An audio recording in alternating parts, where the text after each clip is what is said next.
Live from the world's capital markets, here are the latest financial headlines brought to you by News Factory. Hello and welcome to Wednesday's financial news. Stay with us for more market headlines. The dollar-yen pair gained 0.3% in the last session. The RSI is giving a negative signal. The Bitcoin-dollar pair exploded 2.3% in the last session. The Williams indicator indicates an oversold market.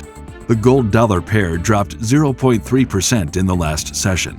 The ROC's negative signal contradicts our overall technical analysis. The last session saw the oil fall 0.6% against the dollar. According to the CCI, we are in an overbought market. Coming up, the choices from our chief analyst for today. There is no need to increase crude oil production now, Nigeria's Minister of State for Petroleum, Timipra Silva, said on the sidelines of a gas exporters conference in Qatar's capital, Doha. The euro one-month volatility level jumped to its highest in 15 months as the single currency was hit by rising risk aversion amid a gas price surge and escalation of tensions in Ukraine. Bitcoin's notorious weekend volatility is paying dividends for investors in the largest cryptocurrency, which is outperforming U.S. equities for a change amid the uncertainties surrounding the turmoil in Ukraine. Those were today's major economic events, and now moving on to world financial headlines.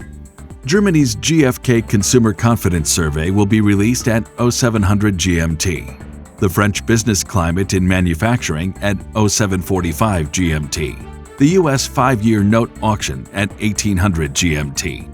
The U.S. Redbook Index will be released at 1355 GMT. Australia's construction work done at 0130 GMT. The Irish Consumer Confidence at 00 hours and 1 minute GMT. We hope that you've enjoyed Wednesday's market outlook.